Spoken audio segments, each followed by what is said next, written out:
Old School Lane Casual Chats is brought to you by oldsschoollane.blogspot.com and is associated with Channel Frederator, Manic Expression, the Comic Book Cast, and the Arun Mehta Show.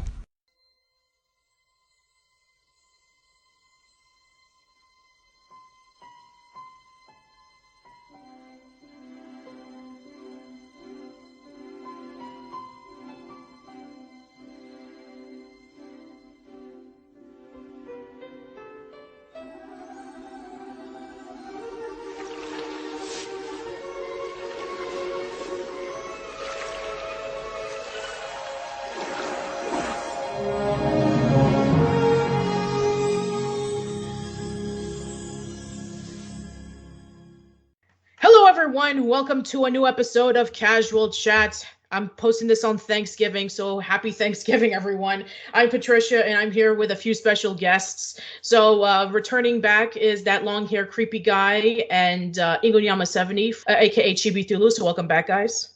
Yo. Hello. And we have ourselves a very special guest. You may know her from her YouTube channel, Musical Hell. She is the diva herself. We have Christy Esterly. So welcome, Christy.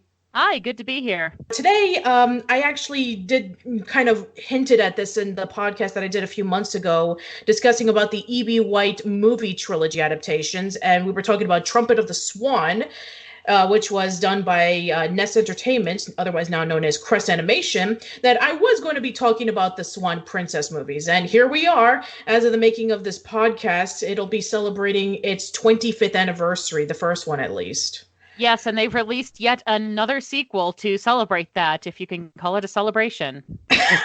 Yes, indeed. Mm-hmm. And also not to mention that there was a pink carpet treatment that happened. And I actually saw the live stream of it on their YouTube channel where they had like guests coming on by who were people who worked on the movie. There was a cake competition, a costume contest. There was a performance by Liz Calloway singing Far Longer Than Forever.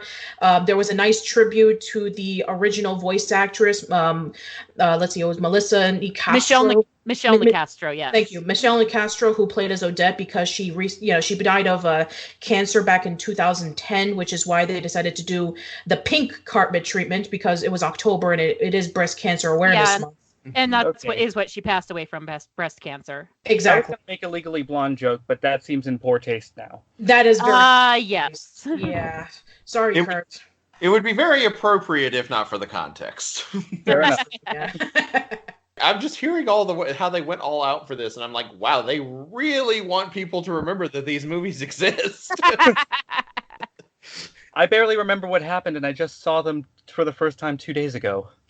Well, that's the thing. I mean, this was one of those 1990s, everybody else was trying to jump on the Disney Renaissance bandwagon things. So you had Thumbelina, you had Anastasia, and you had this movie.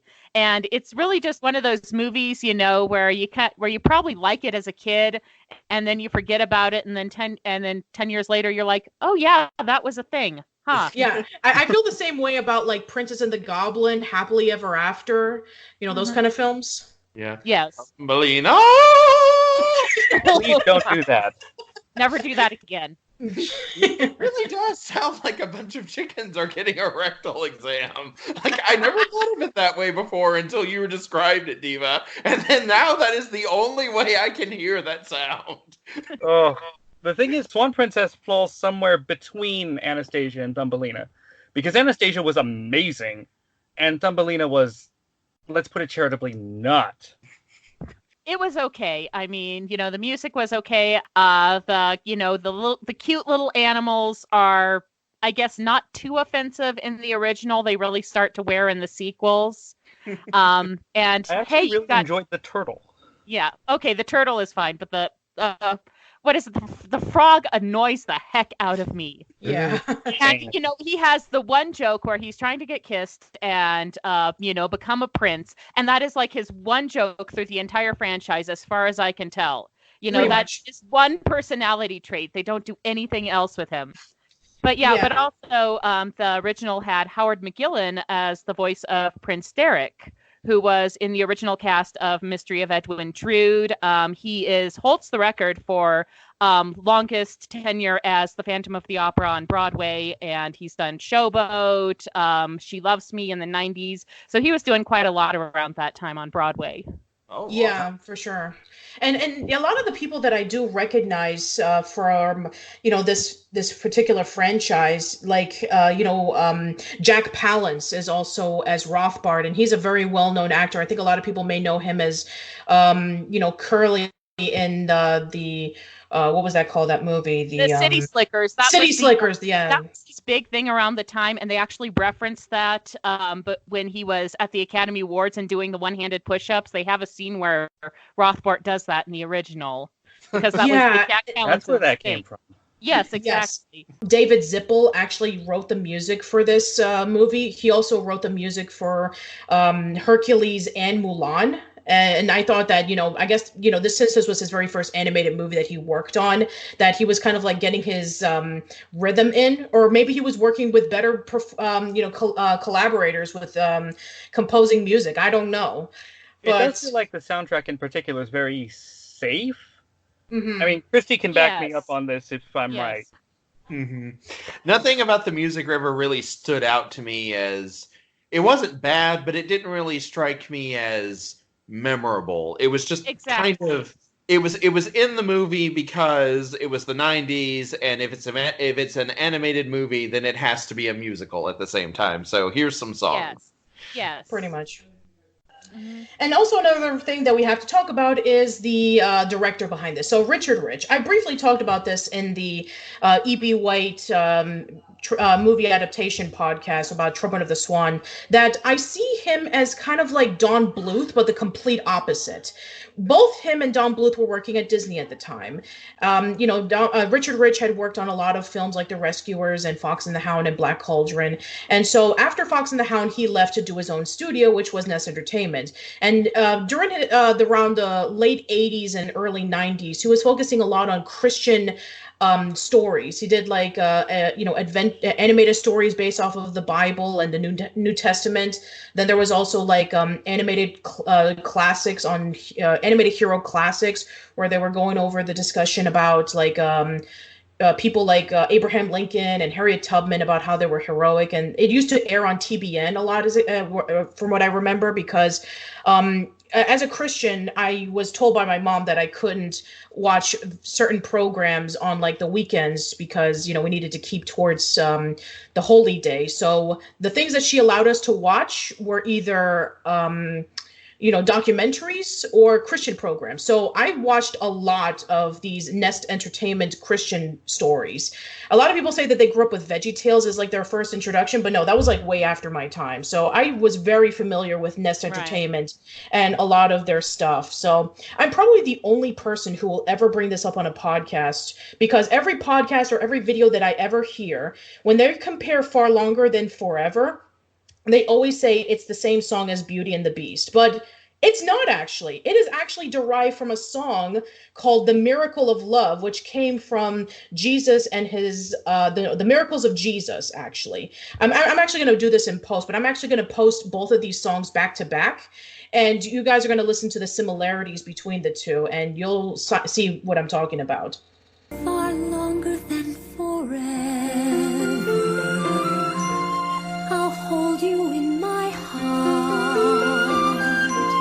It's almost like you're here with me, although we're far apart. The miracle of love has come into my life, as simple as a hand on mine, as clear as eyes that shine, as dear as lips that smile and speak my name. This is the miracle of love. The Miracles of Jesus came out in 89, and I know that Howard Ashman and Alan Menken were working on the songs for Aladdin as soon as they were done with The Little Mermaid, so maybe they were working on Beauty and the Beast as well. I mean, correct me if I'm wrong. No, that sounds about right. But yeah, this was getting to the point where, unfortunately, Howard Ashman was about to pass away from HIV. So he was pretty much on borrowed time, like about the time Little Mermaid was coming out. So yeah, they would have been doing work on Beauty and the Beast. He did manage to get a little bit done on Aladdin, but he passed away while Beauty and the Beast was in production. Maybe he was familiar with the next project they were working on, or Yeah. maybe he heard announcements about it from his colleagues saying, hey, I'm going to be working on this movie or something. And so then, while they were doing while they were doing the work for Swan Princess, I actually heard this really interesting podcast. It's called Story Babble. And Brian Neeson, who was one of the writers of the Swan Princess, alongside with his friend from college, do a podcast together. And they invited Selden Young, who was the producer of the Swan Princess, and they were talking about like how the movie was going through like financial issues. And then there was this one time in which he had to ask the bank so that they could be able to lend them some money so that they can finish working on the movie. Mm-hmm. And then there was this discussion about like how hard they worked on the cell animation in a time in which most people were switching over to the CAP system, which is basically where they did, movies on digital ink and paint, and they used computers. And then there was also Pixar when they were doing Toy Story. So Swan Princess has the distinct honor of being the very last 2D animated film in theaters done by hand-painted cells. Wow. And in the movie's defense, it looks amazing. Right. It does. It looks very nice. It does look very nice. Well, it does. I actually think the design for Odette's swan form is very nice and actually surprisingly distinctive when you think like, yeah, it's a swan. It looks like a swan, but you can tell that you can tell that it's her, and that's kind of held over throughout the franchise. So. Yeah, for sure. Yes. For a moment, there was just like this long pause, and I was like, this is like when someone says that something looks really nice, but they don't go into detail because they can't think of anything else to say. It's for sure. Absolutely. I mean, you have the castles and you have the outdoor scenes and the indoor scenes, but there's not really like an elaborate thing to discuss about. I mean, we can't discuss about it in depth compared to like if we were watching Beauty and the Beast and the scene when they're in the ballroom dancing, or if we were talking about Aladdin, and if we're talking about like the way the genie is like presenting his magic. It's like we can't really go in depth with it because there's not really much to say. I think one of the really few distinctive design elements is Rothbart's beast form. He's kind of got like that kind of bat manticore kind of looking thing.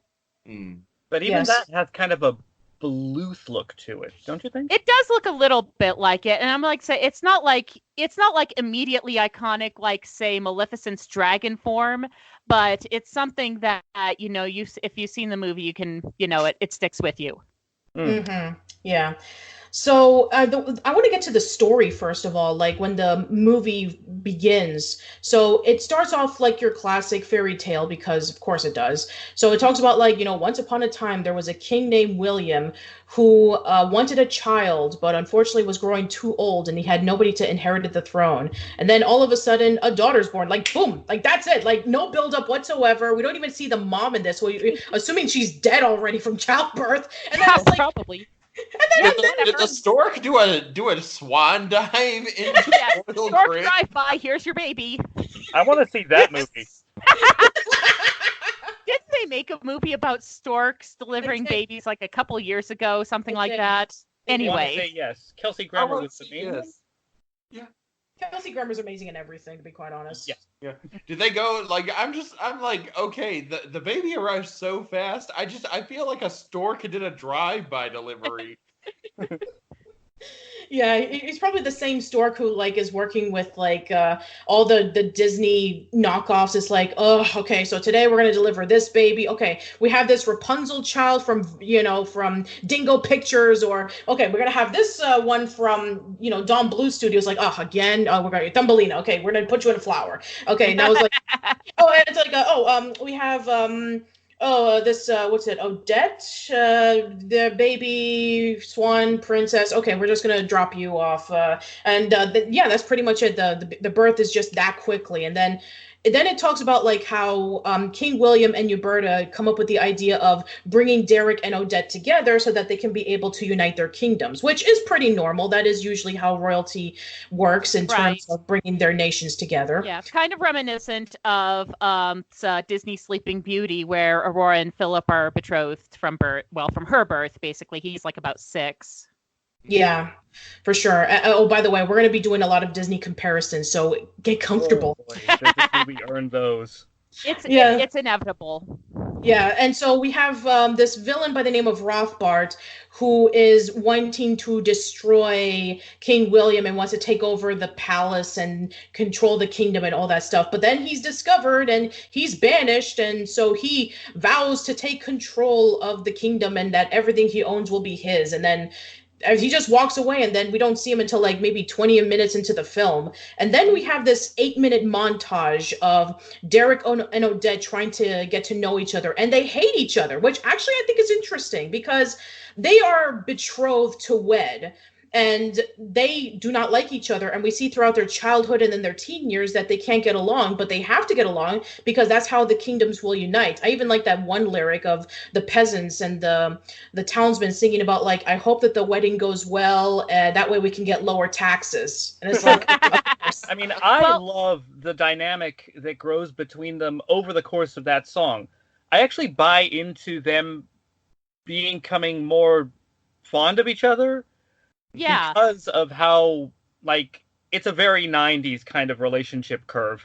Right. Well, it is, but I think presenting it as a song that goes on as they grow older, and they start off with like, "You, who are you? You're gross. You've got cooties," or whatever it is, and then they get to be teenagers, and they're like, "Oh, I guess maybe I do kind of like this person." I think that was a very, clever way of developing that in a short space of time. For Yeah. instance, I couldn't teenage hormones. I couldn't sing a note of the song for you right now, but the concept of it, I think, was very well done. it was, yeah. In a time period where so many Disney movies just had the characters, like, I mean, with the exception of Beauty and the Beast, so many of the Disney movies had characters just sort of lay eyes on one another, and that was pretty much all they needed to do. And from that point on, the plot was the obstacle to them getting together. It is a refreshing change of pace to see these two people who, even though it's a montage song showing them growing up, it is refreshing to see them meet, not like each other, not get along, and then slowly, as time passes, they grow on each other a little bit. Well, and allow it a little bit of grace. I mean, this isn't a movie about them falling in love. This is about, what happens when Odette gets kidnapped and cursed, and, how they find each other again. So we kind of have to rush through that part. True.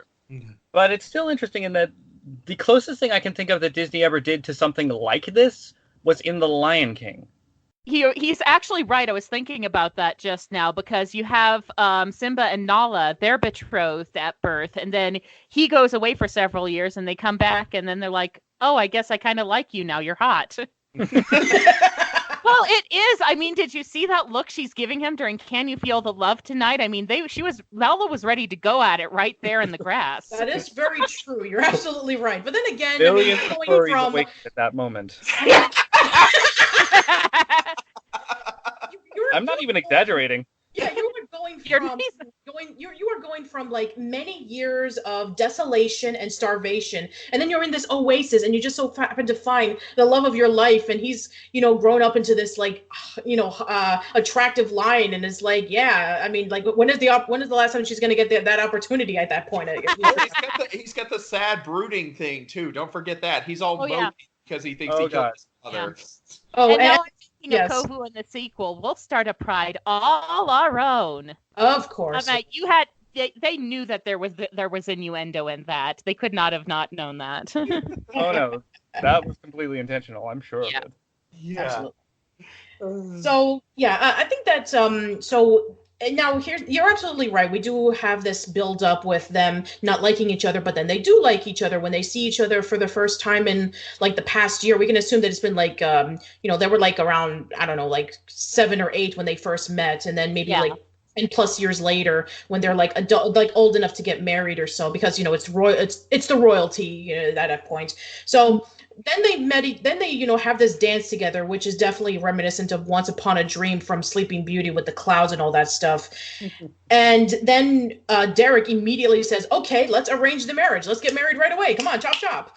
But then Odette is like, wait a minute, why do you love me? And then he's like, oh, but you're beautiful. It's like, yeah, but what else? Is beauty all that matters to you? And then he says, what else is there? It's like, oh, wow. I love that everybody has commentary for him on this. Right. Yeah, I mean his valet is like snarking on him for this, or what's his face? Lord Rogers, yeah. Yeah, so everybody immediately gives him shit for it, so Yeah, like how to offend a woman in 5 syllables or less or something. Yes. I still think that's hilarious. I do like that they at least address this, like in a different, like a movie that was made like 20 or maybe even 10 years ago. This would have just been like, oh, haha, isn't that charming? And I mean, they're just like, yeah, that's not really the thing to say. Right. I mean, at this point, even Disney was learning their lesson. Aladdin, he and Jasmine kind of had that love at first sight thing, but he listed off a reason that he liked her before even getting to her physical attributes. Mm-hmm. Exactly. And so then we finally get to the scene in which when Rothbard decides to come back, and there'll be an explanation on why he decides to come back after all these years. We'll have to get to that in the later sequels. But then, he turns into the great animal, attacks them, and then pretty much everybody dies, including King William. For some reason, he decides to go all cryptic to Derek, saying, like, it's not what it seems. And he's like, why can't you just say, hey, there's this guy named Rothbard who was a sorcerer, and he kidnapped my daughter and took her away. You would think that would be the sort of thing that you would have in a file somewhere. Like, okay, this is the guy who threatened our kingdom, and he'd be suspect number 1 if, like, my daughter turns up missing. Yeah, right. I mean, I don't have so many syllables for this monologue. Let me have this. I don't know when Rothbard cast his spell exactly in terms of the movie's time frame, but my daughter's a swan would have been even less syllables than things aren't what they seem. Right. Yeah, exactly. And so then we get to the part in which it's definitely deriving from the original ballet, in which, Rothbard does turn Odette into a swan, and he can, she can only turn back to human when the moonlight comes out. And then we get the scene in which when, Derek and his friend Bromley start practicing shooting things so that they can be able to, fight off against whatever thing that King William was mentioning. And the one thing that I have to point out is that Rogers and Queen Uberta have absolutely no urgency to find Odette because they think that she's dead. It's like, you absolutely do not care about the woman who was almost about to marry your son. I mean, also, doesn't this kind of put a little succession crisis into a neighboring kingdom? I mean, who's supposed to be in charge while the king's dead and Odette's missing? Okay, I actually did read about this online. I wanted to actually confirm this. So, according to what I read, if a king dies and he has no heir to the throne, the king from the neighboring country would take over. So it's like they automatically get the kingdom. So it's like maybe that's the reason why they don't give a crap about finding Odette. It's like, oh, well, we get the kingdom anyway. No big loss. And we don't have to worry about any of that messy inbreeding cropping up. They weren't related. That we know of. You remember how these royal families are. Yeah, they're probably like second cousins somewhere. Yeah, I think eventually, I want to say that in Europe at one point, there was like a royal edict declared that if you were going to get married, they had to do like this extensive genealogy check to confirm that you were like at least second cousins or further apart. Like it got to the point where they finally figured out that, yeah, we can't really keep having our brothers and sisters marry each other anymore. Yeah, exactly, because they kept dying at younger ages and they didn't know this at the time. Getting hemophilia and crap. Exactly. Hemophilia because of inbreeding, right. Definitely this movie took a dark turn. Right, it did. Sorry about that. No. When you think about it for like a few seconds, when you're as analytical geeks as we are, you kind of have to think about these things, And then you're just Meanwhile, all I was going was way to completely halt the pacing of the movie, guys. Yeah, that's true. It pretty much just goes nowhere. Yeah. I mean, there is a really interesting thing that I did learn about behind the scenes, that they actually had to redo a scene from, when Bromley and Derek were practicing catching fire, that originally Bromley didn't have any armor on. And then when they found out the implications that it could be really dangerous, they decided to reanimate the whole thing over again from scratch to put the armor inside of him. But other than that, this scene is like not really that necessary. The catch and release thing, that's set up. It is set up, but I mean, it could have been done a lot quicker. Oh, I concur. So yeah, I think that we get introduced to Odette's animal companions, because if you're in a princess movie, you have to have at least one animal companion, especially in the 90s. Yes, in the 90s. She gets 3 just to be safe. Yes, yes. Well, there's this long stretch of time where she's a swan, so they have to okay. She needs somebody to talk to. She needs something to talk to. We need some conversation in these scenes so that we can keep the plot going. Yeah, so we have a turtle named Speed, we have a frog named Jean Bob, and then eventually we would have a puffin named Puffin. Now it's interesting because Jean Bob is played by John Cleese, and I even talked about this in the Emblemation Trilogy podcast a few years ago, that John Cleese turned down Cogsworth from Beauty and the Beast so he can play Kadar Wall in Fievel Goes West. And I'm sure that he probably immediately regretted it when he saw the box office comparisons, when Fievel Goes West made $40 million and Beauty and the Beast made $425 million, and right. It was nominated for Best Song and Best Feature. And so I'm sure that at that point he was trying to be in a Disney movie. He was really close to playing as Zazu from Lion King, but then Rowan Atkinson came along and he did an amazing performance. And so he was like, yeah, I need to be in a Disney movie. Oh, we have this company, Nest Animation, who's doing a princess movie. Okay, I'm going to play as John Bob. Afterwards, the thing is, I like Fievel Goes West, and I like John Cleese's Kadar Wall. So, to me, it's kind of like no mistakes there. No, it's not. It's not. No. I guess when it comes to like comparisons to which one was the most successful. Oh yeah, no question. Yeah, and let's be honest, John Cleese, when it comes to choosing animated features, he is just as hit and miss as Patrick Stewart. He recently was in the Arctic Dogs movie. Oh my goodness. Oh, yeah. Well, dear. and that's Eric funny. Idle. Eric Idle was in like that god awful Christmas is Here Again that I reviewed a couple of years ago. So Wasn't In that addition to one the that- Secret of Nim movie. Oh Yeah. man. no, he was in Secret of Nim movie. Yeah. The Yeah. sequel we're talking about, just to be clear. Right. Well, at least John Cleese would be in Shrek too, so I guess that kind of rectifies it. Mm-hmm. Eric Idle, well, we're still working on that. He's Reepicheep in the Narnia movies, right? I think he is, yeah, but that's live action. So, I mean, I'm talking about like strictly animated. He's still animated. Okay, fair enough. Okay, we'll give him that, sure. Anyway, so continuing on, I think that, yeah, you're absolutely right when you were mentioning about, like, these characters are very one note. Like, there's really not much to them outside of John Bob wants to be a prince, so he wants a kiss from Odette. And you have Speed, who's, like, the loyal friend who goes really fast when he's underwater. And then Puffin, who's, like, this really tough military bird or something like that. And then that's when you have...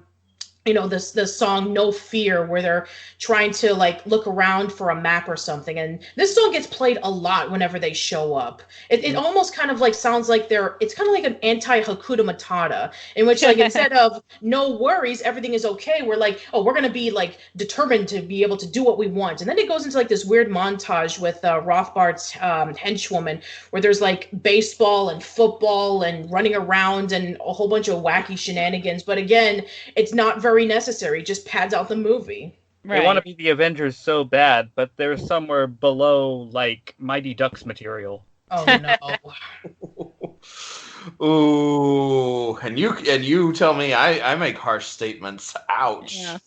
Well, I mean, we are talking about something that is based on Swan Lake, which, even the original ballet has quite a bit of filler in it. I mean, there's like a lot of separate dances for like the princesses who are, competing for Siegfried's affections and like little divertissements, which, is very common in ballets at the time. But when you pare it down to actual plot, I mean, you've got a lot of space where nothing plot relevant is happening. That is true. I will admit that this movie, as well as Thumbelina, if you were to look at their core about comparing the actual adaptations, they're very close. But that's the problem. Their kind of story structure is pretty dated by that standard, and they needed to flesh out characters. They need to add in scenes that are important, and if you are going to add in a song cue, then make it relevant to the plot. Make it like a character development. Make it so in which it helps forward the story. And there's rarely any songs that do that. I do have one defense, though, for that number, and that's that... Okay, two defenses, actually. One, I actually enjoyed Speed, the character, a great deal. Mostly because he was the salty one. And two, I like that Odette actually has agency in this plot beyond just being a trophy or a prize. Yes. Right. That's the one thing that Selden Young brought up in the interview whenever he would go to conventions and people said that I grew up with the Swan Princess as a kid. They always talked about Odette and her strong determination of not being pushed around by the villain. Because you have to consider that previous princesses like Snow White or Cinderella or Sleeping Beauty, especially Aurora. They were kind of princesses that they needed to be rescued. I mean, even to an extent, when we were talking about even with Little Mermaid, Ariel needed to be rescued. So, we had Belle, and she was kind of like one of the first Disney princesses that showed authority, that showed that she wasn't going to be pushed around by Gaston, or she wasn't going to be taking any... she wasn't going to, take the criticisms of the village people because she was different or anything like that. She didn't take any of the Beast's yelling and abusive reactions towards, when she went to the West Wing or when movie. But this would have been. You do have to give it credit because this would have been a very, very easy movie and to reduce Odette to a damsel in distress. And they didn't do that. So I think they deserve a lot of credit. They do, indeed. So that's I think that's one of the reasons why people still fondly remember, because of the way that Odette is very assertive. So I will give it credit for sure. Like, on my list of complaints with this, and it's a long list, Odette's nowhere on the list. I think she works just fine. Great even most of the time. Very true. And I think that's also, when you compare it to, really just the fact that this is based off of a fairy tale, that's also a big leap as well. Just, because most fairy tale, female characters, period, were never really written with any kind of agency. And it's a few and far between to find some that do actually push the story forward and aren't just like the trophy to at the thank you, Mario, your princess is finally in this castle. Even Peach got more badass as time went on, but that is true. That's a digression that I'll invite you over for a Mario podcast, I promise. Thank you. I think you'll appreciate that. Yes. Anyway, I the one thing that I want to skip forward a little bit. So then we have, Derek trying to find, the great animal, and he's putting clues together. And so he kind of half gets it right, where, you have a creature that can change its shape, which is sort of true, except that he thought it was from an animal to another animal, but instead it's from a person to a dragon, but he doesn't figure that out until later in the movie. And so that's when we have Puffin. Can't though. Yeah, that's true. So we have Puffin and Odette flying around to look for Derek, and so they try luring him in, and then Derek is chasing them because he thinks that the swan is the great animal. It's a creature that you wouldn't expect to be evil.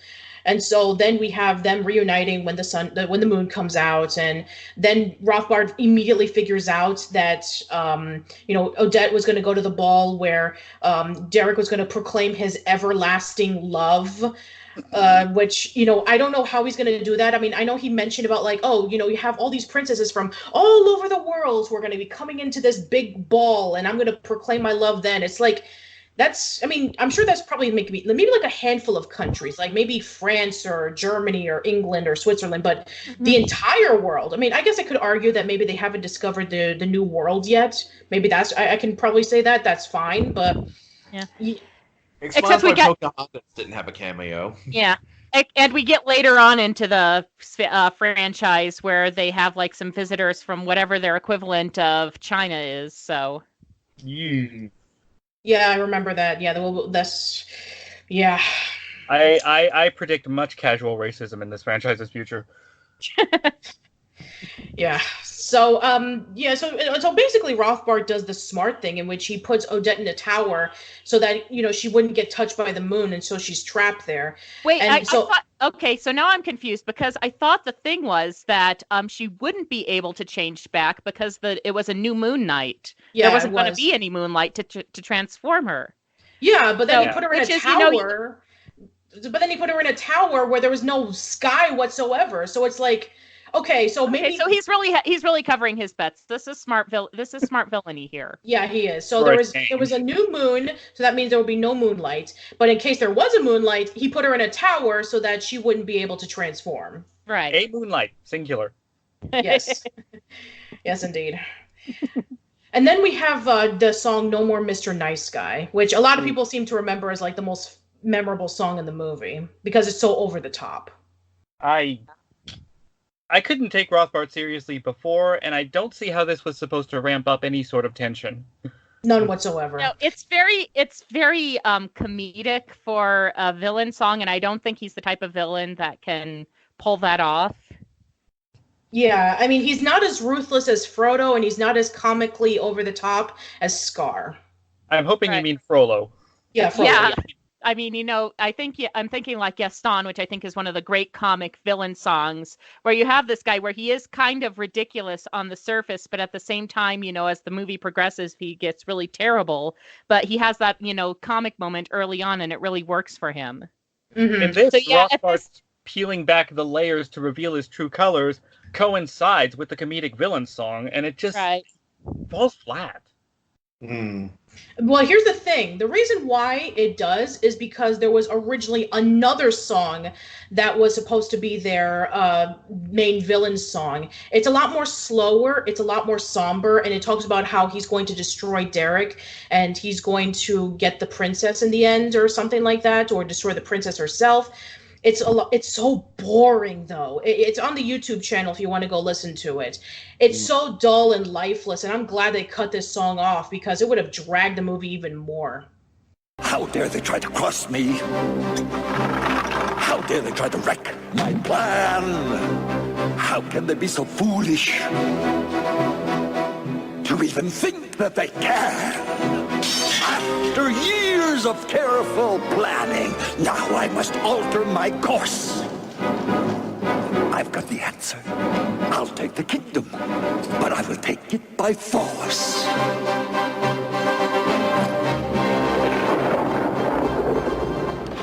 Kind of really makes you appreciate In the Dark of the Night that much more. Yeah, for sure. Yeah. Absolutely. And so because Derek, doesn't get, 2 and 2 together that, Odette is not Odette because she has a black dress and red frills on. It's like, where does she get this from being locked up in a castle? Like, I don't know. Yeah.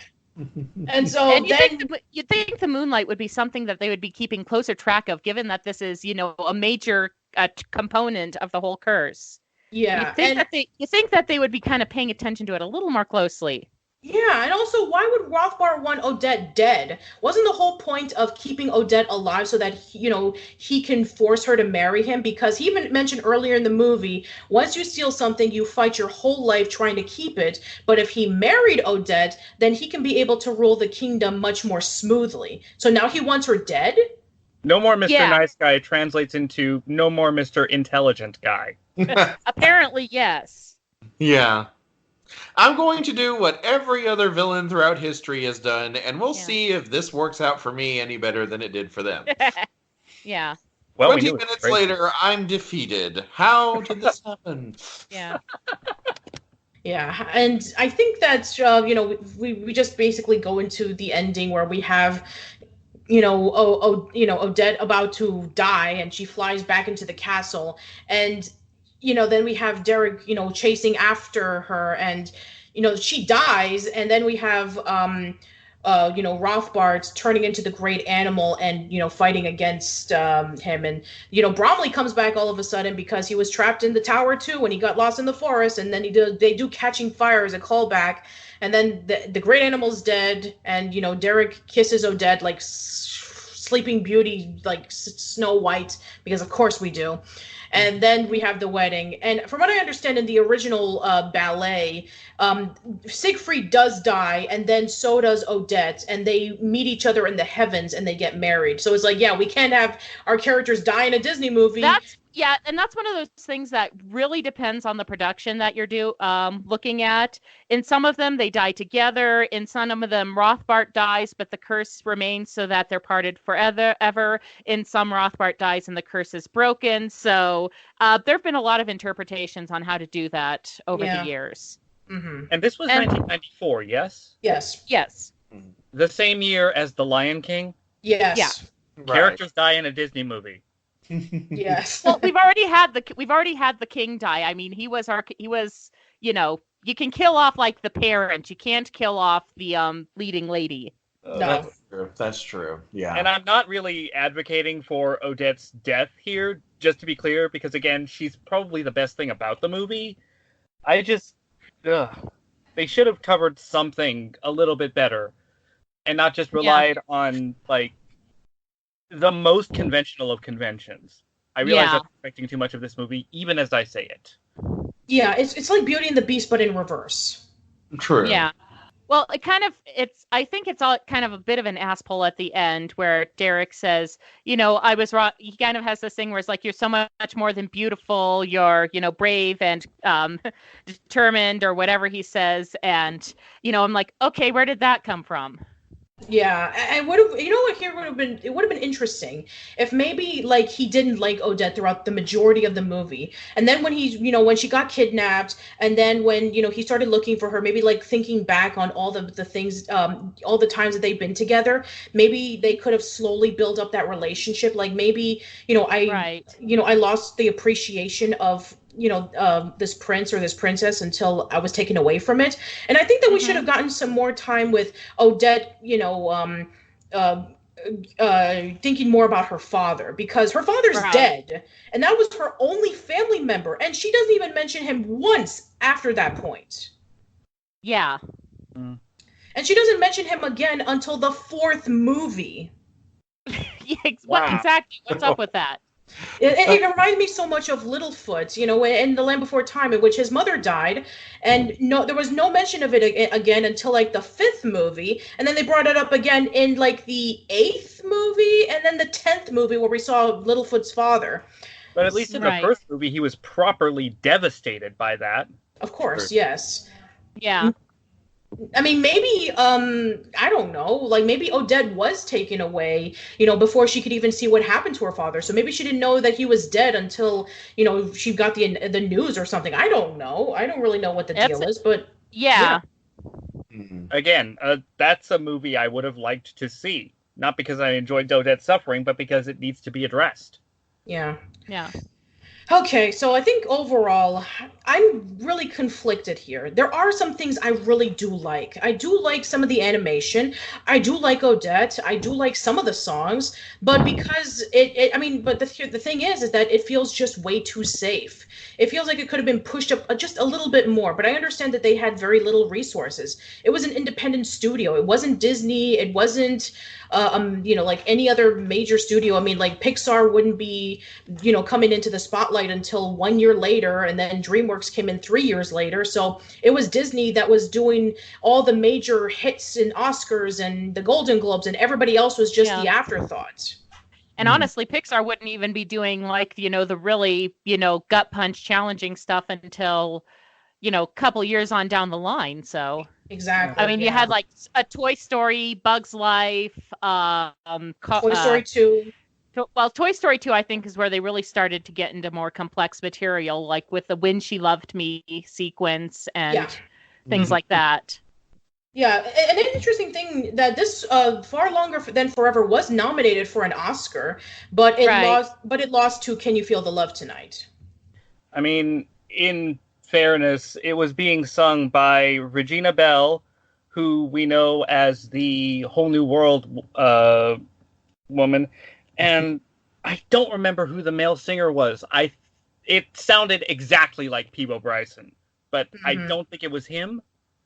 Maybe I have to double check, but in conclusion, I do think that I would probably put it somewhere in the middle, like you said before. If I do want to, and the Swan Princess is a Russian ballet by Tchaikovsky. So Right. I guess for some people they would probably say if I wanted to watch a movie about a Russian princess, I would watch Anastasia. Yes. True. Yeah. All right, so let's quickly talk about the sequels because there's not really much to say about like behind the scenes stories. The only thing that I was able to find was on the Swan Princess website where Richard Rich was being interviewed on why they decided to do the sequels, direct to video. There was two actually. The reason number one was because the movie didn't even make half of its budget back. It was the movie cost about from what I understand about let me just look at my notes. Yeah, $21 million, and the movie only made back $9.7 million. So they were able to get some of their money back when it was released on video. Because of that, they decided that they were going to go into the Disney route when their movies were being released on video. And so they decided to follow suit with that. And so that's how we got the second movie, which is called, let me see if I can look it up. Yeah, Swan Princess Escape from Castle Mountain. And this movie, I mean, there's not really much to say other than it's almost like a rehash of the first movie. So you have, you have a magician who's very similar to Rothbard, with him being incredibly over the top. You have his assistant who is like this calm, well, he's like the pushover, just like the other one. Then you have Derek and Odette together, and then you have the creatures together. And the only thing that I can think of differently is that it goes more in depth about that Rothbard had a partner who developed the forbidden arts together and that he betrayed him. Keep this in mind. This will happen again in the next movie. And then we have, Odette feeling ostracized and alone because Derek is off doing a whole bunch of things to capture the guy who's been burning everything, and Odette feels alone, especially since it's their first year anniversary. I put a pin on that, by the way, because we'll get to continuity errors later. Oh my goodness, I'm already making notes. Yes, and then we finally have the other subplot in which it's Huberta's 50th birthday, which Oh God. Yeah. I lost my patience with this movie halfway through it, and I didn't go back. But that was one of the real pushers as far as like getting me to turned off of this movie. Yeah. And so basically I just want to mention about like why Odette feels alone when, Eric is busy doing all of these things that a prince should do, making sure that his kingdom is safe. It kind of feels sort of selfish. It's like, why don't you spend time with me? We can, doing picnics together and all that kind of stuff. Why don't we have dinner together and all that stuff? But then, Derek's like, I'm sorry, I have to capture the guy who burned our fields, and I have to make sure that our kingdom is safe. That does sound responsible, as a prince would do. But it's not like he's completely blameless either, because Odette, when she learns about the crises, she wants to help. She wants to be part of that, but he will not let her. Right. He keeps things secret from her and instructs her animal friends, who he can now talk to for some reason, to keep things secret from her in order to protect her, but all it does is end up making her feel more isolated. Yeah, which does not make sense. It's like, hello, your wife was helped by an evil sorcerer and turned into a swan. I think she can handle like whatever's going on here. Yeah, exactly. And it also, kind of like renders the movie moot because she would be helping Derek out in the CGI sequels anyway. So what's the point of that? So yeah, Clavius, I don't know how to feel about him. He's like Diet Rothbard, except even more over the top. one of the first times that we do see him when he's trying to, do his evil deed of distracting, Derek to, distracting, what was it? Oh yeah, that's right. He wants to get revenge on Derek because he was the one who killed Rothbard. And that way, and they're still staying at the Swan Lake as their own castle. And that's where the Forbidden Arts is. It's like, that's actually interesting. Like, you are staying in the castle where your wife was imprisoned by an evil sorcerer. That's like saying, hey, I was in prison for 26 years. Why don't we make our home right next to the prison where it was before? Yeah. It's weird. But it is a nice castle, though. But still, that's just really off. And what happened to King William's castle? They never go back there again. So it's like, what is that, like, left to rot or something? I don't know. Yeah, one of the first things that we see from Clavius is that he's in that air balloon, and he greets Uberta dressed as a clown, saying that there's a party going on in Swan Lake, and so she believes he ever gets. Yes. And so Queen Uberta gets in, and then she finds out that she's being kidnapped. And instead of her being scared and, like trying to get out and panicking, she strangles the guy and pesters him again and again and again and again about like, oh, why, take care of me. It's my birthday. I want cucumber sandwiches and peppermint tea. I'm going to make my dungeon look as nice as it can be. It's like, just shut up. Seriously, just shut up. That's the one thing I could stand about this whole business, because she started off absolutely insufferable, but when she turns that insufferability upon the villains, it does rob from whatever little threat factor they possessed to begin with. But at the same time, it's a good look for a prisoner to stand up for themselves. You're getting into Ransom of Red Chief territory, where you're starting to feel more sympathy for the kidnapped than you are for the kidnappee. The whole time. I felt bad for that poor flunky. Yeah, Pickles. Yeah. They always get the flunkies they always get the worst one. They always get the worst out of it. Although in my experience, villains who travel by air balloon, they're not the most effective at being bad guys. So it's not really surprising. Look at the Wizard.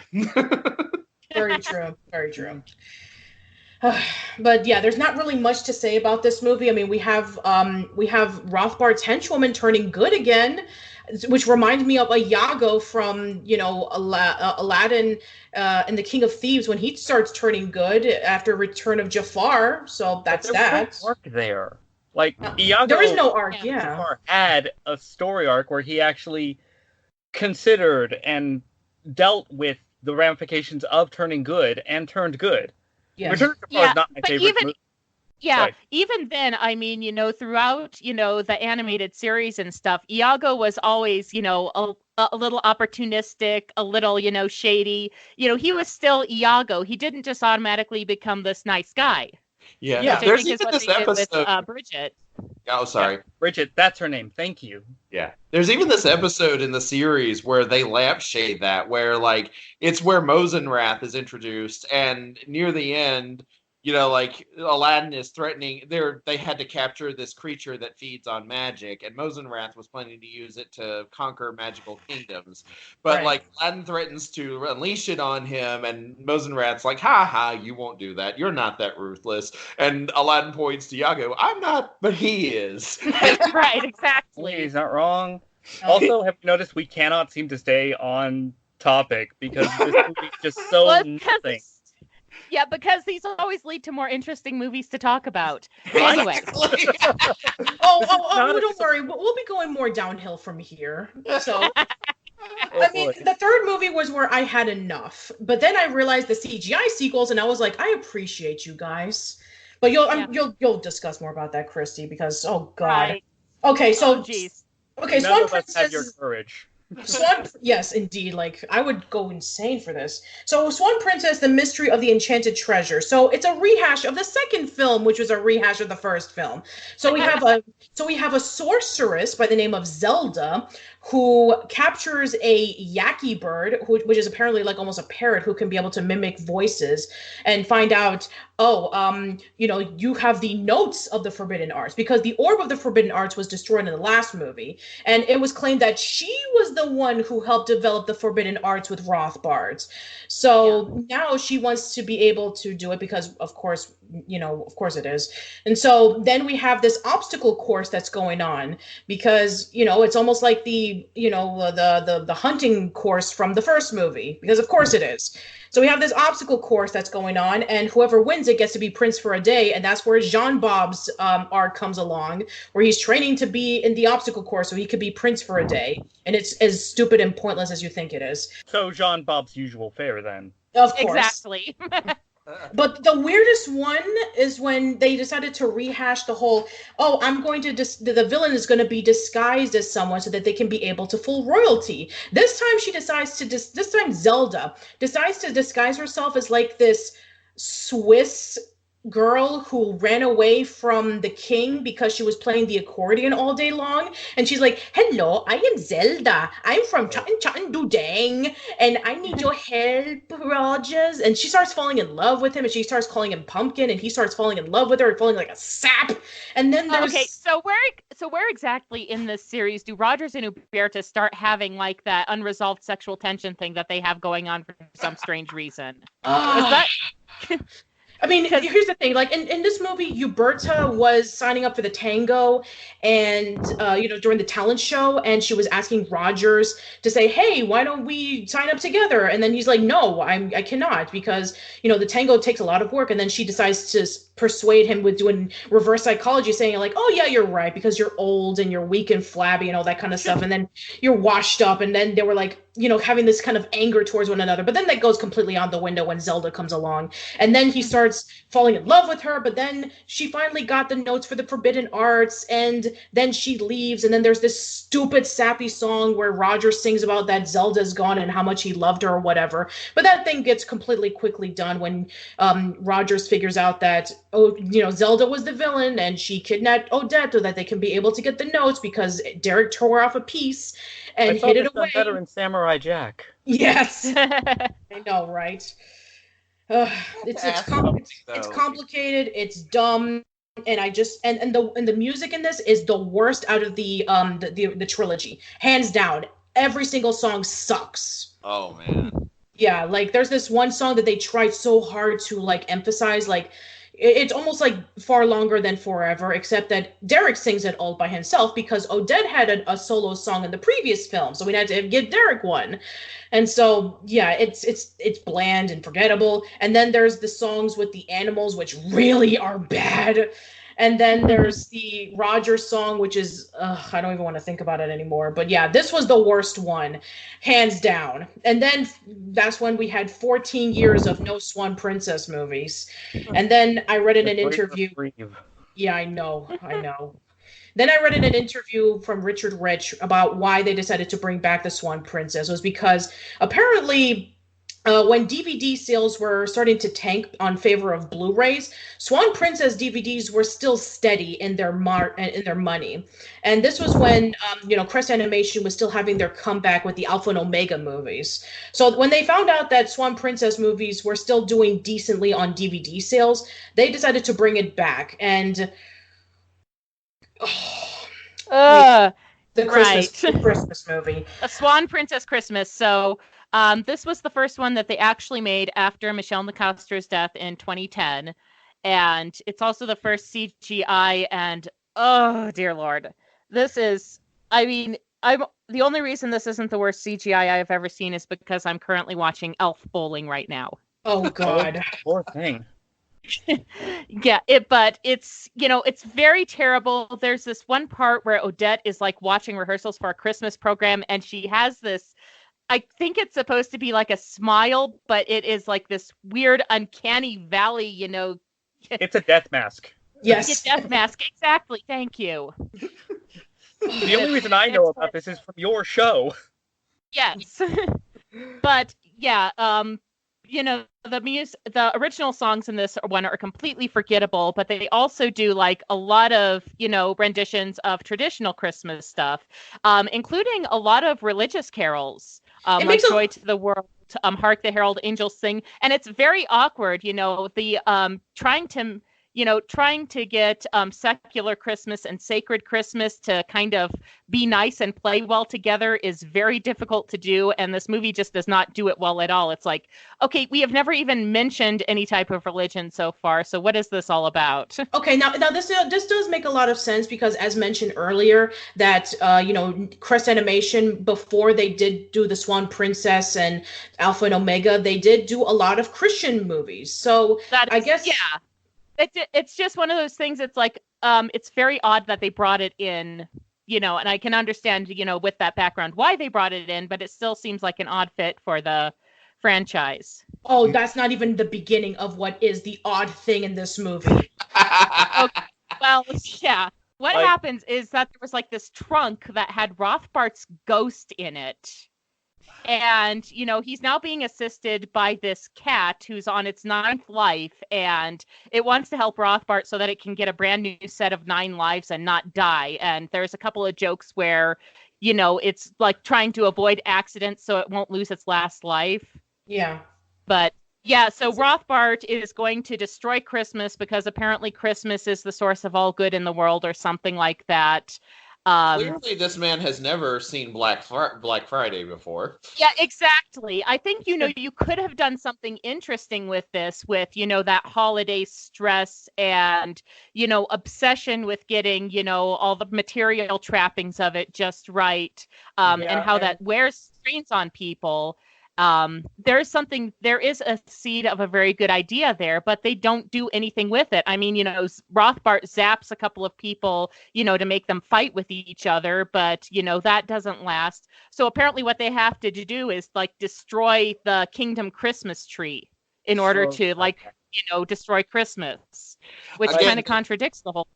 Right, they're playing it very safe. It feels, like everything about this feels like they have seeds of a good idea, but they're afraid to go forward with it because we might stray into like a moral gray area or like some of the more uncomfortable aspects of the holiday, and we can't have that. And if I can just bring back like one of the things that I loved in your review that you did is that you pointed out that there was a way that this could have worked with the giant trees burning and everything.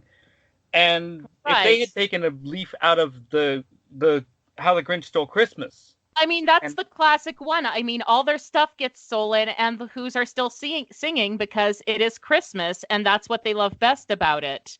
And that's what makes that such a powerful story and why people still love it even today. But like this is like, tree's gone. Christmas is gone. Evil rules the world or something. I don't know. Yeah. But then Rothbart kidnaps Odette and turns her into a swan again. Right. And then he turns into the great animal again. And Derek shoots him again. This guy needs a new plan. Okay. Yeah. Bottom line. Then he gets destroyed for good, and Derek almost dies, but Odette sings like a song about the spirit of Christmas, and like all the Christmas ornaments like come around and like do this like magical like Beauty and the Beast transformation thing and bring him back to life. Yeah, this is like a common thing that always bugged me about like movies that dealt with Christmas and how like there's like this one thing that supposedly embodies all of the Christmas spirit, but it only affects like this one area, so I'm just like, so is it just this one town that's suddenly in a bad mood? It's like Okami. Exactly. Oh, and there's also this thing where like Uberta has decorated the castle with like these swan wind chimes in honor of Odette. Oh, that's the thing. This is Odette and Derek's first Christmas, even though they had their first anniversary way back in the second movie. I was just about to bring that up. Yes. So I remember that little pin I mentioned. So yes, that was the thing I wanted to bring up, that it was their first anniversary in the second movie, and now it's their first Christmas in this movie, even though that there were 3 2D movies we saw no snow whatsoever. So it's their first anniversary. They should have had a Christmas. I mean, it's inevitable. Yeah, exactly. And also in the third movie, Derek was mentioning about how Rogers and him destroyed everything from Rothbart's secret chamber except for Rothbart's notes. So where did this chest come from? Exactly. Did Rothbart have an attic? This is, But yeah, like, this is also where we finally bring back Odette's dad, because she has like one line where she's going off to like help these poor woodcutters or whatever, give them a nice Christmas meal, doing the charity thing. And she says, "This is my first Christmas without Dad." Anyway. Yeah, and they'll do this. They'll do this again in the seventh movie, by the way, Royally Undercover. So, yeah. But yeah, the thing about they got these swan wind chimes, and the swan wind chimes damage Rothbart for some reason. So yeah, the reason why apparently is supposed to be like wind chimes are supposed to represent Christmas spirit or something, and I feel like those should have damaged Odette more. I know. I was thinking to myself, so the villain was defeated by the I would have thought, Odette would have serious PTSD about swan stuff. Yes. You would think I would have at least, if I were Roberta, I would at least ask, is this okay with you? Because I know you kind of have a history with the whole swan thing. I mean, Roberta being thoughtless is just in character for her. But well, yes, that's true. But the weird thing is that it affects the bad guys. So the bad guy is defeated by the main character's PTSD over swans. What? How does that even work? Anyway. But yeah. And yeah, then after that, we get into a royal family tale because, we've gone about as far as we can with Odette and Derek as a couple. So now we need to bring in kids. Yeah, exactly. Like, this is the part in which, like, they felt that maybe, they wanted to generate towards a new generation. So let's do the Scrappy-Doo case in which we're going to bring in a younger kid so we can be able to generate towards a new generation so that we can bring fresh ideas into a franchise that was starting to become stale. As soon as you said that, because it's so very true. Yes. And it is. And they all... You were talking about the whole chess thing, and I was like, this was the plot, the ghost coming out of a chest. This was the plot of a Scooby-Doo series, actually. Yeah. But yeah, there's that. They introduce the daughter whose name I'm spacing on.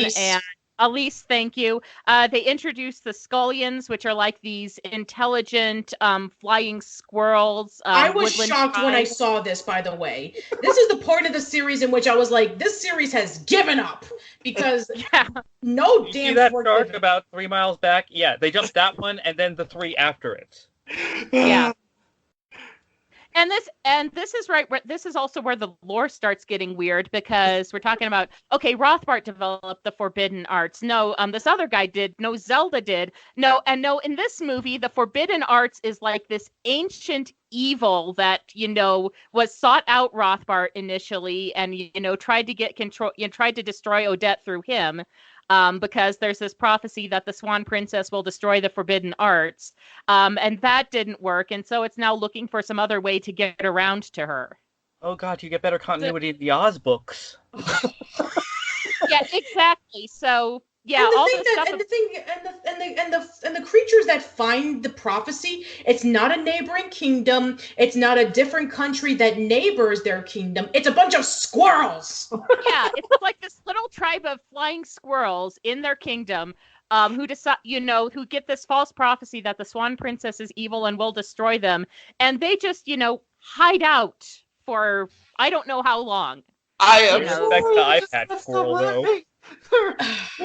I mean, they were talking about, like, for generations, they fell for this prophecy. They basically just follow it to a T. They've been training their whole lives so that one day they can be able to take down this Swan Princess. And you have this, this leader by the name of Cutter, who is, I thought it was Mangler or something. Oh, Mangler. Yeah, it is Mangler. Yeah. So Mangler has been following the forbidden arts like its master. It's like, oh yeah, this evil, this evil deep-voiced thing from an orb is the good guy, and the Swan Princess, whom we've never met before but is told in a rock, is the bad guy. It's like, yep, that's perfectly fine. Well, that's the thing. They're never quite clear on if, it's Mangler who's deceiving them or if it's the prophecy that's deceiving them, or both. It's very weird on that. Also, can I just say, Cutter, Mangler, they were trying so very hard to make a band of flying squirrels intimidating. Well, they didn't do a good job with their human characters as the villain, so I guess they thought animal creatures. Right. But and then there's this one squirrel that doesn't believe it. There's this scene where he like tells Odette his name, and it's like this really long elaborate name, and he says, "I'm a scullion," and she says, "Oh, I'll just call you Scully then." And I'm like, as in like the seagull from Little Mermaid. Right. But it was like one of those things. It's like, how, you say, oh, I can't pronounce like Quavention Wallace or whatever. I'll just call you Q or something like that. It's like, what? Yeah, I mean, I guess Odette has a thing for nicknames because Speed's real name is Lorenzo Trudgelong. So I guess, like, that's why Speed, whenever he introduces himself, it's like, friends call me Speed. It's like, we're not going to call him Lorenzo Trudgelong. Didn't he introduce himself that way to Odette, though?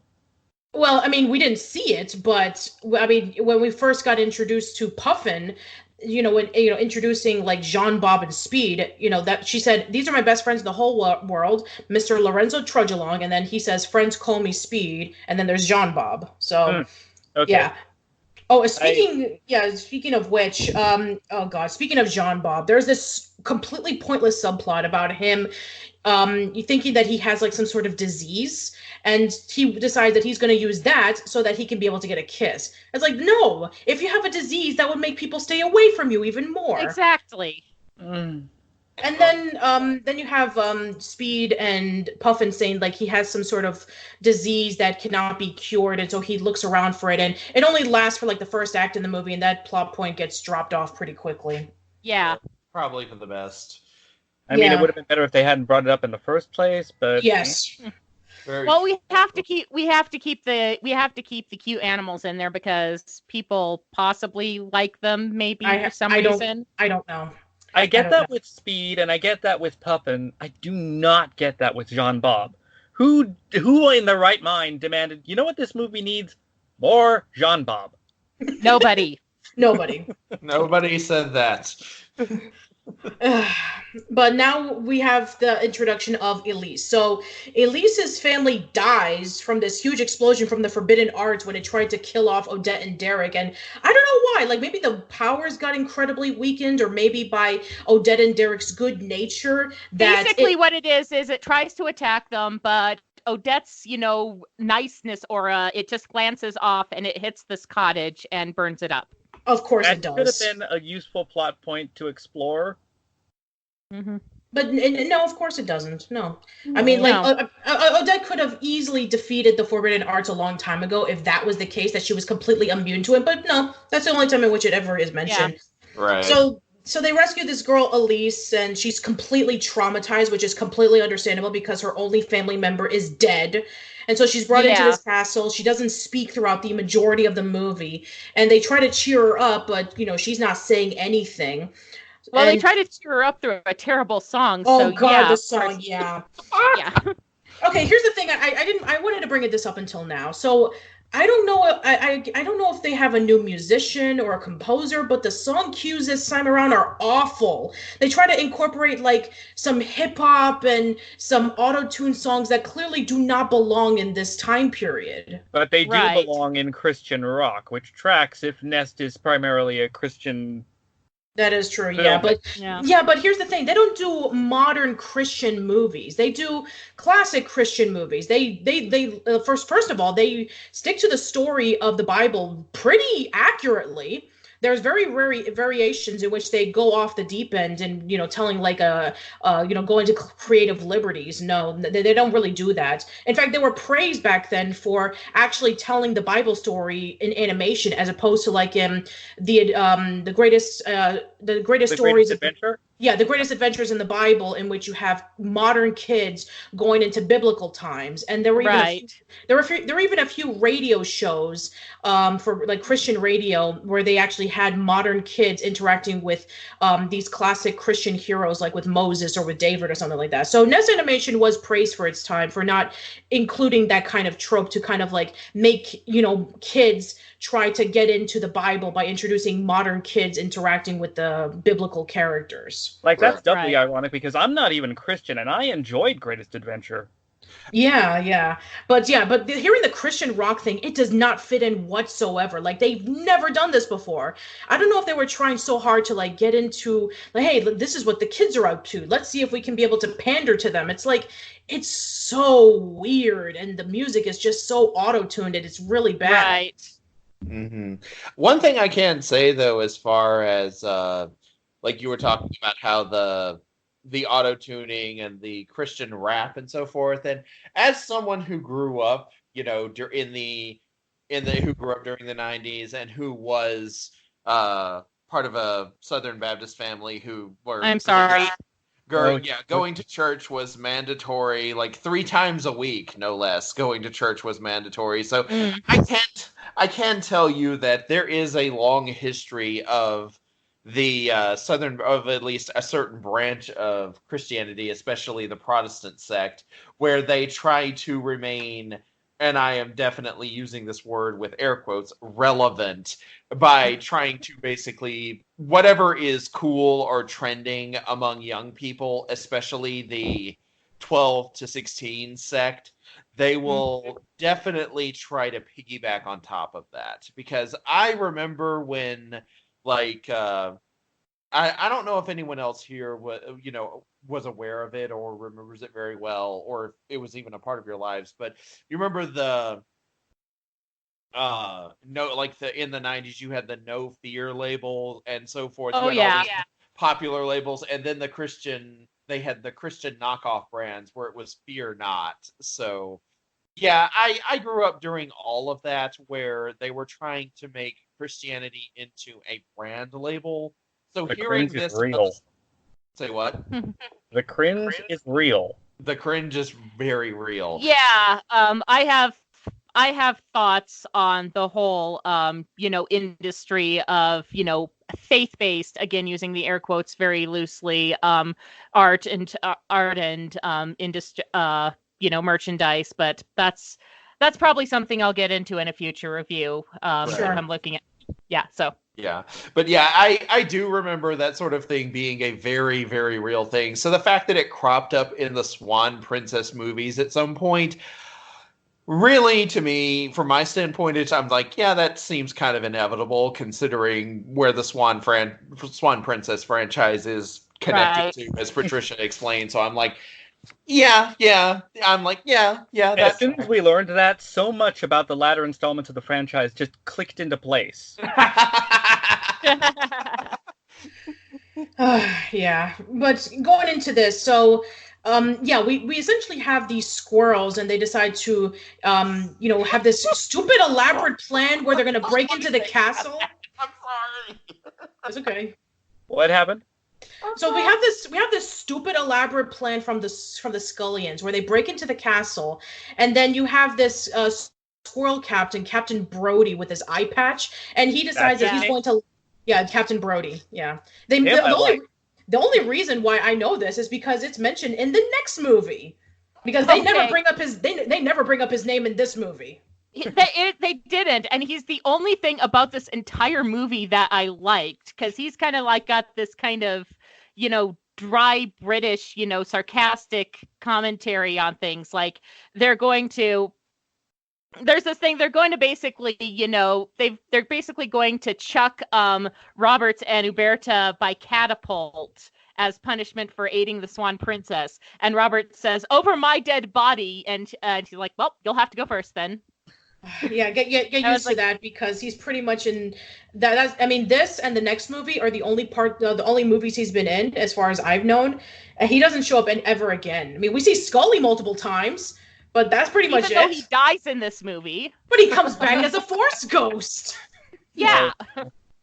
They brought back the wrong guy. I want the guy who wants to launch the annoying woman and manservant into the sky. Yeah. No one in this movie can stay dead. Like death has about as much value in this franchise as it does in Charmed. And at least Christ is such a big deal then. Right. And even in Charmed, at least one major character died off for real and was never seen again. I don't think even the Swan Princess can boast that. But yeah, it just gets stupid complicated really quick. And, we have we have the squirrels kidnapping Elise and holding her hostage until Odette comes along, and then then there's this elaborate plan with Scully giving Derek this sleeping potion to make it look like he's dead, and then he wakes up prematurely, and then they tie him up to kill him until there's like, oh wait, the prophecy was actually wrong. The Swan Princess is good, and then they're like, oh, all the things that we've learned for many years, they just immediately say, okay, I mean, like, sure, we're gonna believe you. Yeah. I take the fact that most of their culture has been based around this and that it turned out to be a lie very well. Yeah, they did take it pretty well, yeah. I mean, I'm pretty sure that in like actual historical cases, civil wars, long bloody ones, broke out because of this. Not that I'd object to seeing tribes of flying squirrels trying to kill each other. My God. Especially with the eye patch guy in charge of one of the armies. Yeah. Princess's latest enemy is an army of invading flying squirrels. No, but here's the thing. I would prefer the flying squirrels compared to the villains in the next movie. Okay. Princess Tomorrow, Pirate Today.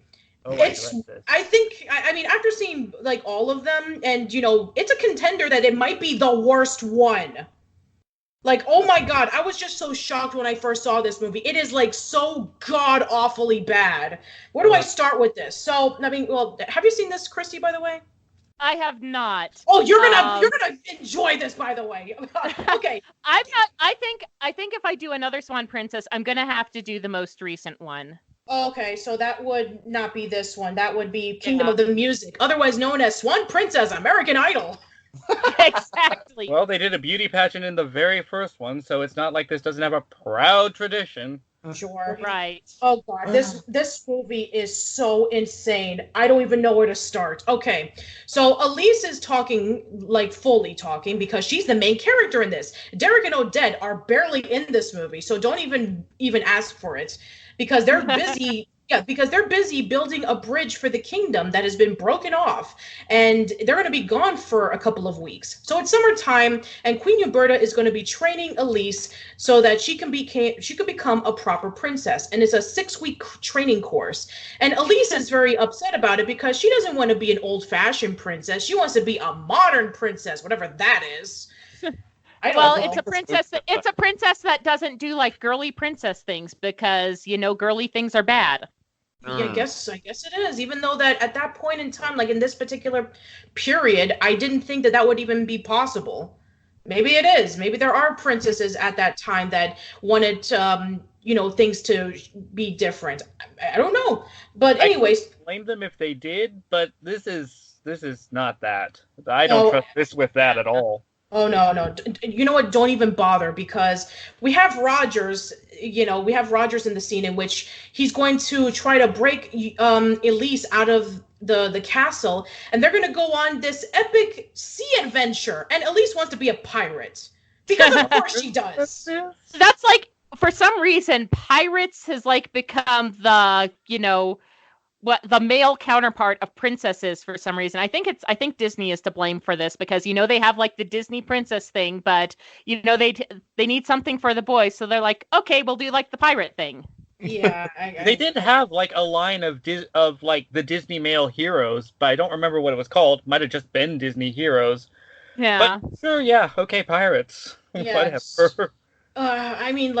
The music in this is just so awful, where she's like singing about like, I'm going to be a pirate and we're going to be traveling around and have adventures and search for treasures and go exploring and all that stuff. And Rogers immediately regrets it. It's like, no, I don't want you to be a pirate. Well, I just wanted I wanted to take you out on this adventure and not be stuck in the castle with Uberta because she's crazy.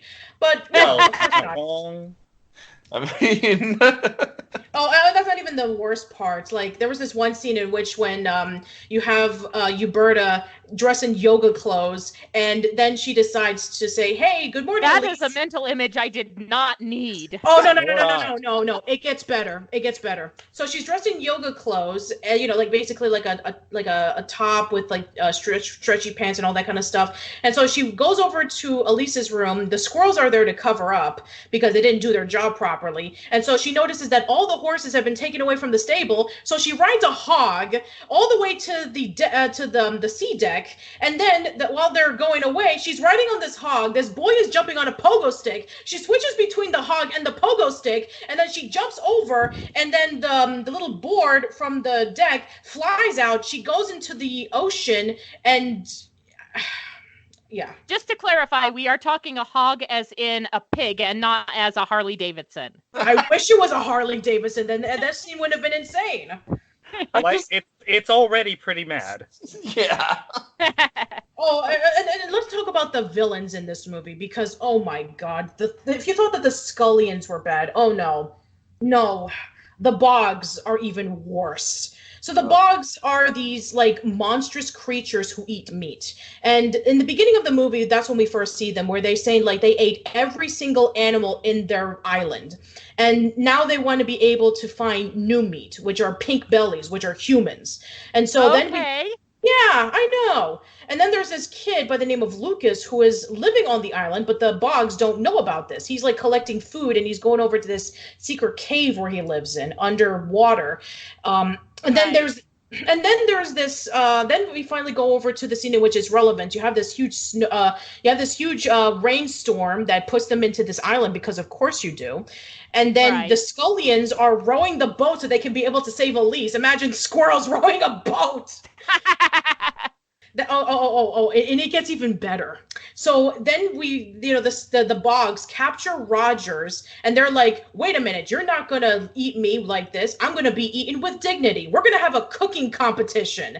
And we're going to have a cooking competition. You're going to call me chef. And whoever, prepares the best dishes of like broth and roasting can have the honor to eat me. And so there's this broth competition where he's like, okay, I want you to zest this. I want you to chop these up into little pieces. And every time somebody does it wrong, he says, get out of my kitchen. And then you have, and I'm not kidding, you have these scenes in which the Bogs are talking in front of the camera like if it's a reality show saying like, I knew that was supposed to be this way. The chef is very smart. I'm like, are you serious?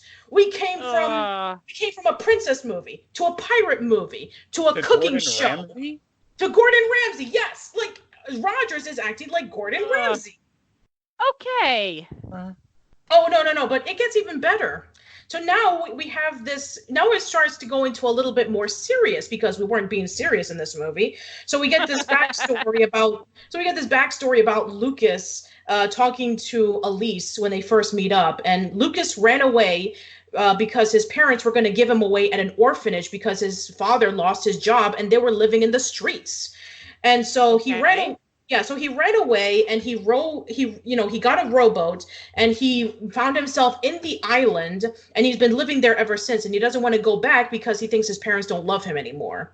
Even though that we saw like throughout the movie that they're looking for Lucas and they want to, bring him back because even though that, they couldn't take care of him because they were so poor, they still love him. Right. And so, I have to say that there's one thing that's pretty clever in this movie, that Lucas knows how to do sign language, and he uses it because the Bogs have really excellent hearing, and so he teaches Elise sign language so that they can be able to talk to each other while they're making the boat and while they're trying to come up with a plan to, rescue Rogers. Oh, and by the way, I forgot to mention this, and to think that we didn't come up with the cliche about like, boat, rainstorm, and then landing on an island. Jean-Bob becomes a god because of course he does. Okay. They seriously pull the stranger crash lands on an island and the natives revere him as the god thing? Yes, they did that for Jean-Bob, and he embraces it. This wasn't funny when American Tail did it. It's I didn't think there was a possible way to make that trope any more insulting, but there you go. Yeah, and here's the thing, like earlier in the movie, Rogers insulted Jean-Bob for just being a frog who got in the way. And so with him being a god to the Bogs, and he's seen Rogers being cooked by these, being threatened, saying like, we're going to cook you. He does absolutely nothing until they put him into the fire where he's being roasted. And then he decides to rescue him. Oh, lovely. And then... It's and then an character for him. I don't know.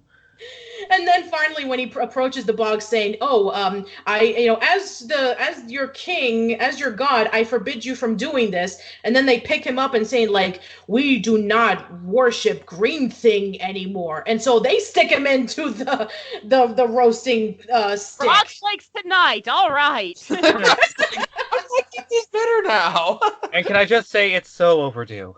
But no, of course not, because we have Lucas and Elise and Speed to the rescue, and then finally we have the squirrels coming by to rescue them as well. And throughout this movie, Scully has been around as a force ghost, helping Elise in her, path to making sure that Rogers is, stalling them long enough so that he can be rescued and all that kind of stuff. Oh, and yeah, that's right. This Derek and Odette, they're being told by Chamberlain, "Hey, Elise has ran off," and it's like, then we don't see them again until the end of the movie.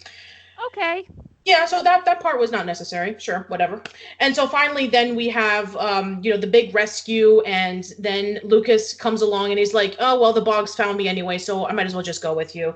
And so then we have the final scene in the movie in which when, Huberta apologizes to Elise for pushing her too much to being a princess, even though that was the whole point. I mean, she's been adopted into the family. She needs to learn how to become a princess because she's the only heir to the kingdom. Well, technically 2 kingdoms now. So yeah.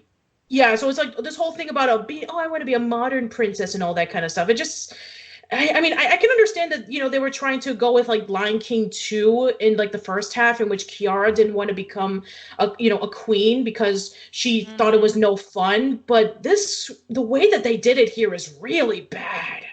It's not like it was really great in Lion King 2, but this is miles below even that. Right. It's awful, by the way. And so then we finally have the scene in which when Lucas reunites with his parents and he understands the misunderstanding that, even though that they were talking about like, sending him away to the orphanage, they decided not to, because even though they were going through some harsh times of his father not having a job, they were still going to stick together as a family. And so then, they basically come together, and that's basically it. And I just wanted to cry because I think this is the worst one. I mean, the other ones are stupid, don't get me wrong, but this is the one where I had so many questions on why. Right. Yeah. And then maybe because the other movies just go in a weird direction that I was like, okay, it's going in this weird direction that I have no idea what's going on. So it's like, maybe it kind of cushioned the blow a little bit, but the other ones are not as good. I mean, have you seen Royally Undercover yet? No. It's a spy movie. Okay, so yeah, it's kind of weird. So we have the mention of King William again. So that's something, right? Because there's this one king named Trumbo who is like a king from a neighboring kingdom, and there's like this scene in which there's a huge hole in this dam, and so of course we have Odette and Derek helping out and saying like, "Oh, the reason why I want to help you out is because my father saved your life a long time ago, and so I must help you out." It's like another man. Yeah, sure. Like, where did this come from? Yeah, whatever. Yeah. They need reasons to get the Swan Princess out of the Swan Princess movies. Yeah, let's be honest. I mean, like, here's the thing. If you look at the covers on these newer Swan Princess movies, Odette and Derek are in the background. Elise and Lucas are in the foreground now, because that's where the main focus of the movies are now in. Because which just confirms that they're basically trying to bring in, the next generation here for the kids. Right. And she still hasn't turned into a swan. Yeah. Yeah, for sure. But yeah, I mean, we're going to start with this. So, Lucas comes back and his parents are turnip farmers, so they can be able to make a living. So I guess that's nice. Oh, and by the way, we get number 9 back, and his name is Jasper now. The cat. Yeah. From like the Christmas movie. Yeah, so he's back. Because that was a movie we needed a returning character from. Yeah, that was a character we needed to return at all. He just kind of like vanishes from the Christmas movie, and I didn't really miss him. It's like, okay, I don't care, go off. I don't care if you get your comeuppance or not. That implies there's something about that movie to care about. Well, true. Yeah. True. Yeah, for sure. And so there's this villain. We have a new villain named Count Antonio, and he has these like hunting dogs named Cuckoo and Coco because, creativity. What is that? I don't know. And so there's this, there's this whole subplot about like him trying to,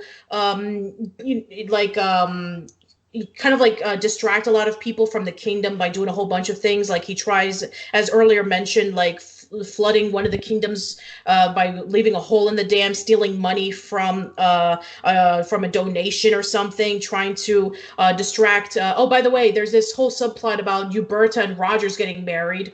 There's that. If you wanted that, if you were like one of those people who were rooting for Uberta and Rogers to get married, it happens and it's stupid, and I don't even want to talk about it.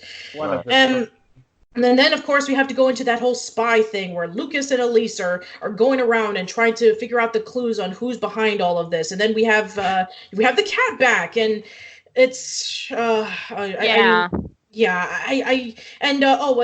this the Count has a submarine for some reason. It's like, oh yeah, like submarines. Because it's like a spy movie, and he like needs a spy base, I guess. Sure, why not? I mean, I didn't even mention about the bogs. They have hoverboards. Yes, hoverboards that they got from leaves. Okay. I didn't mention that, by the way. Vehicle makes more sense. I know, right? Oh my god. But. Okay, I'm starting to think that the same amount of drugs that went into making Bible Man went into making this movie. I absolutely believe that.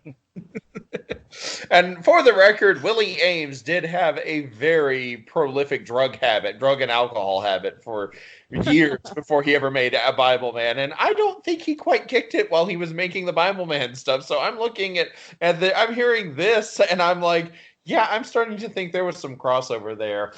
Oh, yeah, probably. I mean, like, Elise gets kidnapped again, and then Lucas rescues her again, and then there's this whole thing about, like, trying to go up against King and, Count Antonio, and, trying to, be able to defeat him right before he causes mayhem into the kingdom and all that stuff, and there goes the one thing I liked about Odette.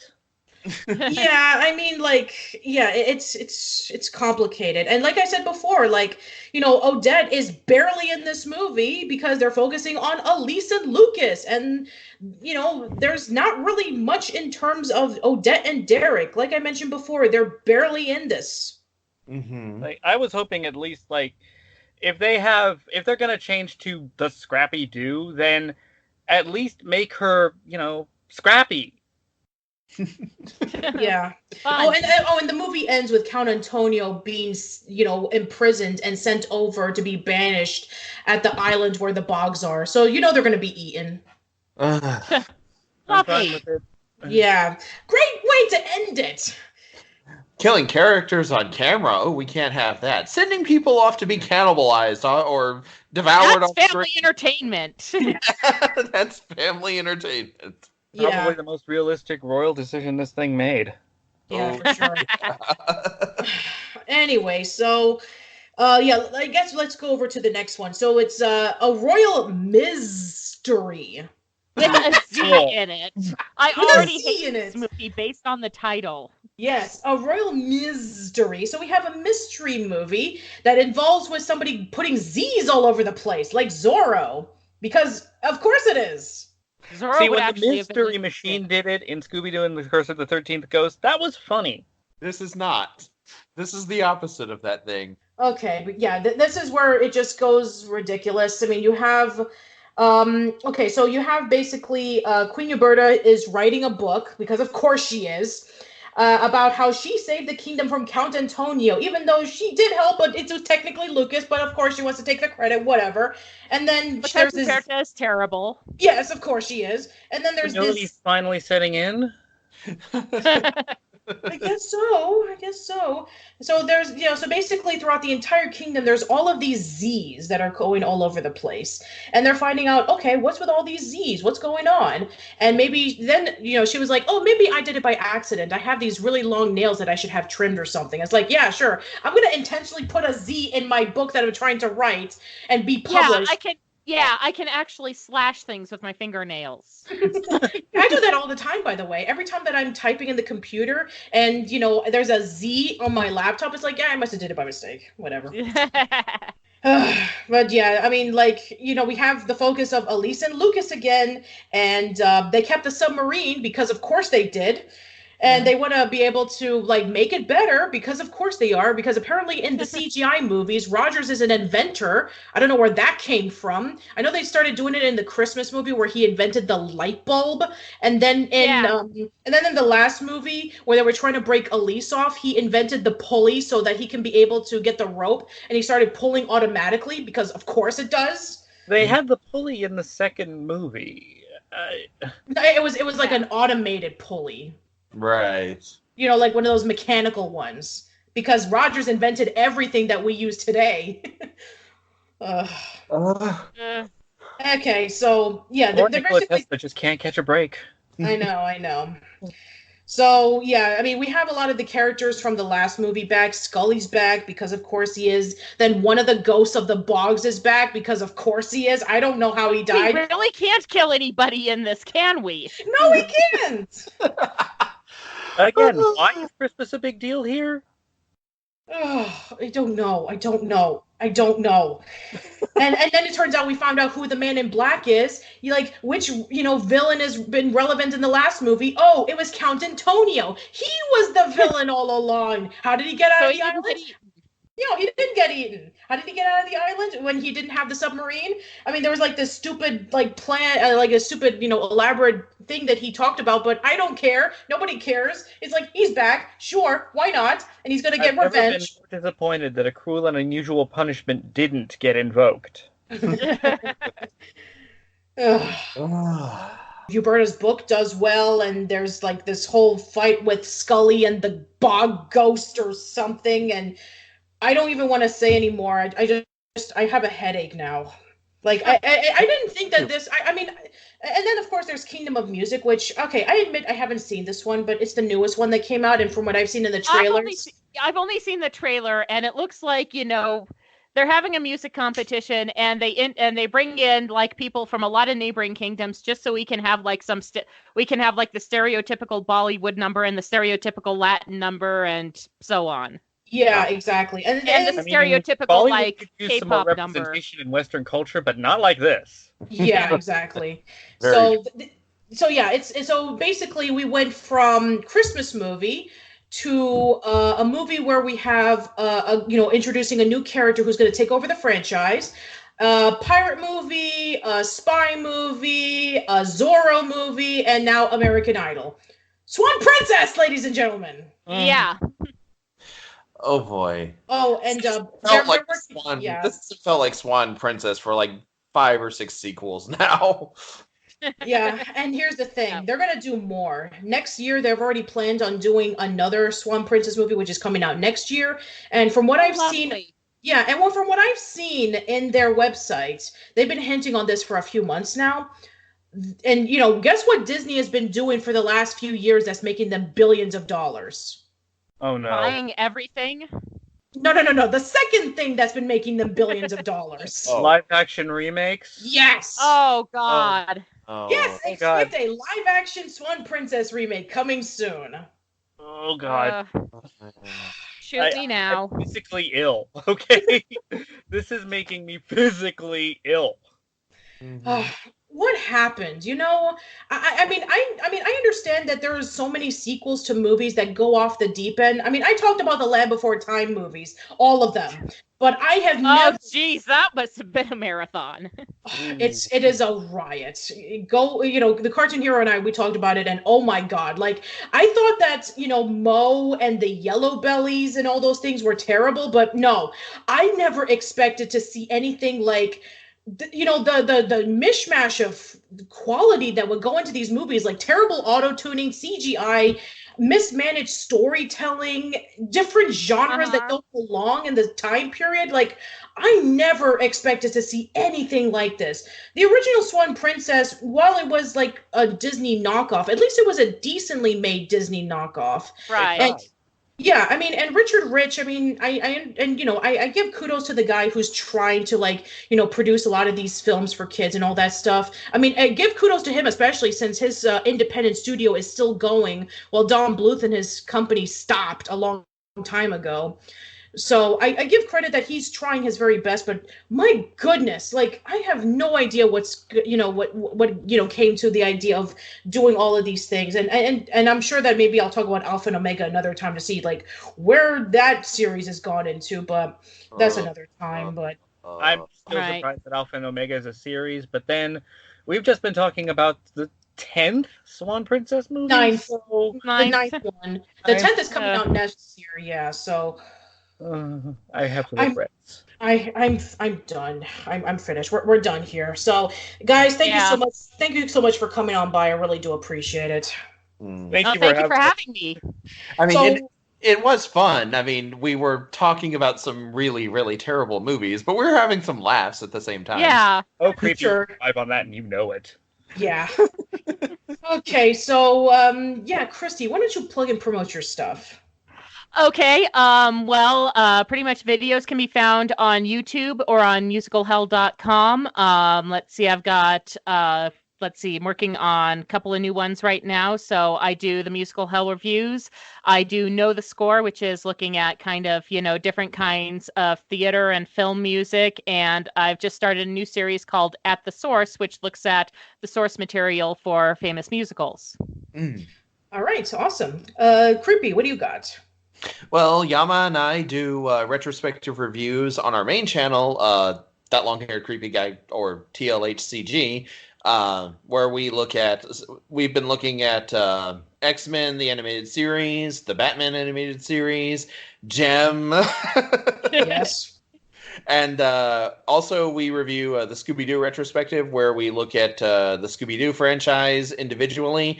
We also have, there's Midnight Wing Theater, where Kendall and I look at basically various late night, really, really terrible TV shows and movies. Mm-hmm. And also Supernatural. Right.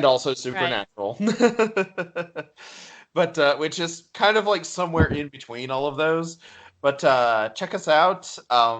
We should have a new review up very soon. Sounds good. So thank you so much for listening, everybody. Let us know in the comments below about your thoughts on Swan Princess. Which was your favorite? Which one was your least favorite? Which was the movie that you said, I'm done? Which was the most WTF moment that you ever saw? Whether it be flying squirrels or submarines or going over to a cooking show. I don't know, whatever. So if you got further than the second movie, my hat is off to you. So that's it, everybody. Happy Thanksgiving. Hope you have a good one and take care. Thank you. Bye. Bye.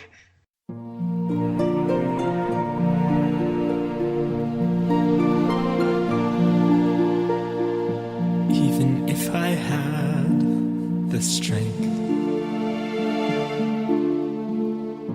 even if I could be brave, don't know how to let you go.